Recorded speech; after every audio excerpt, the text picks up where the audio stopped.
Hey everyone, welcome to This Explainer. Right now, we are living through this explosive internet obsession. Literally, everyone you look, people are diagnosing everyone around them with narcissism. Well, we're going to contrast this pop culture phenomenon with the actual highly nuanced science of the brand new ICD-11 personality disorder model. The gap between what you're seeing online and what clinical professionals actually do, it's fascinating. Let's dive in.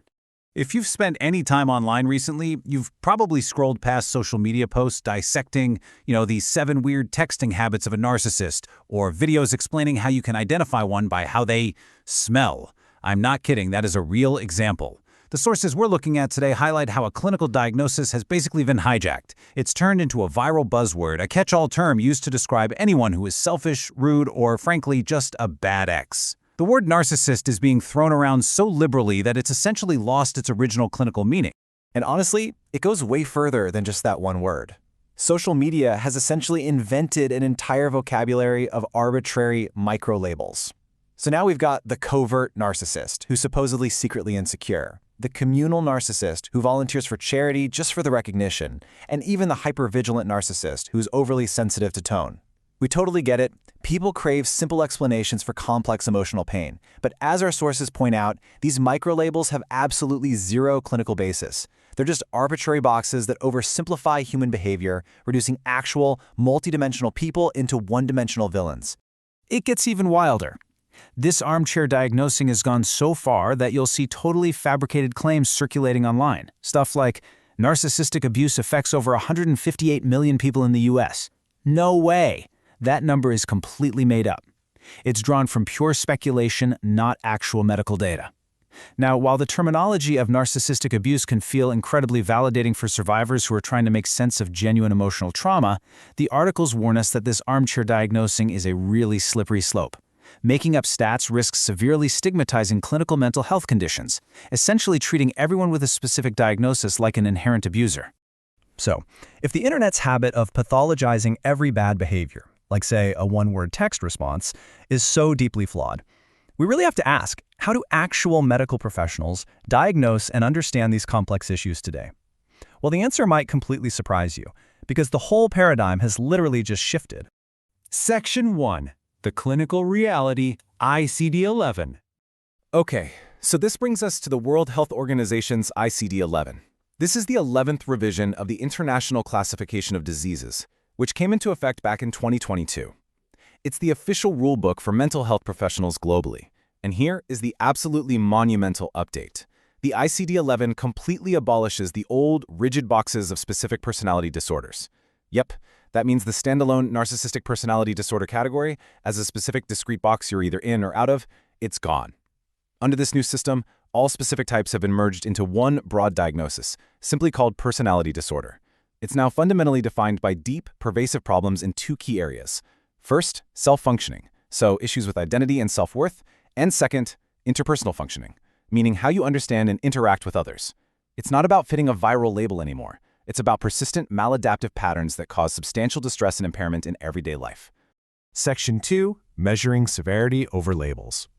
Rather than asking what specific box a patient fits into, which, let's face it, is what the internet loves to do, the new clinical approach focuses heavily on a continuum of severity. It's all about measuring how much distress and dysfunction the person is actually experiencing in the real world. So a clinician maps a patient's struggles out on this continuum. It starts at a sub-threshold personality difficulty, meaning, there are some problematic traits, but not quite enough to be a full disorder. Then it moves up through mild and moderate, all the way to severe personality disorder. That severe rating indicates extreme impairment, often involving a significant risk of harm to oneself or to others, along with severe distortions in reality testing. It's a highly clinical, evidence-based approach to assessing dysfunction. To make these severity determinations, clinicians closely assess some very specific areas. As we see from the clinical research, they look at the stability of a patient's identity, their self-worth, their capacity for self-direction, and their ability to maintain mutually satisfying relationships, or, manage conflict. They're also looking at emotional overreactivity and behavioral responses under stress.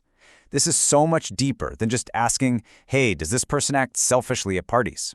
Section 3. The 5 Trait Domains. So you might be wondering, if the specific categories are gone, how do doctors actually describe the unique behaviors of a patient?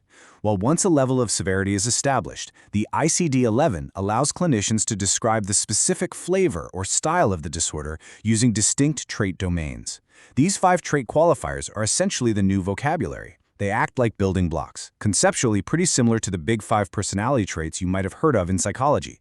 We've got negative affectivity, detachment, dissociality, disinhibition, and anancastia. A clinician can assign as many of these trait specifiers as necessary to really capture the unique, stylistic expression of the patient's individual struggles. Let's apply this directly to our topic. What the internet broadly and kind of sloppily calls a narcissist is now clinically captured by combining specific traits. Research points out that narcissistic features are primarily characterized by the dissociality trait, which encompasses self-centeredness, a lack of empathy, and an expectation of admiration. But it doesn't stop there. Many patients also display anancastia, which covers rigid perfectionism and rule-bound dominance. That helps them maintain a grandiose self-presentation. See? It's a far more precise, tailored way to describe behavior than just slapping on a blanket label. Section 4. Embracing human complexity. By combining those different levels of severity with the various trait domains, this dimensional model allows for up to 93 possible variations of a diagnosis. 93! That moves the clinical world far, far away from those rigid, stigmatizing categories the internet loves to throw around to easily categorize people as either entirely good or entirely bad. Because this model acknowledges such a wide spectrum, it brings us to a really critical point raised by critics of online armchair diagnosing. While acknowledging and escaping emotional abuse is absolutely crucial, we have to be careful with our language. As one source perfectly puts it, individuals commit abuse, not personality or other mental disorders. Blaming abusive behavior simply on a broad mental health label like narcissism can actually absolve the individual of personal responsibility for their actions. It flattens human complexity, and honestly, it creates a harmful stigma against anyone actually struggling with a severe personality disorder. This leaves us with a critical thought about how we view each other, both online and offline. Are we genuinely helping ourselves and others by relying on pop psychology buzzwords and viral labels to categorize everyone who hurts us? Or are we better served by acknowledging the complex, dimensional, and sometimes messy reality of human behavior that modern clinical science is now embracing?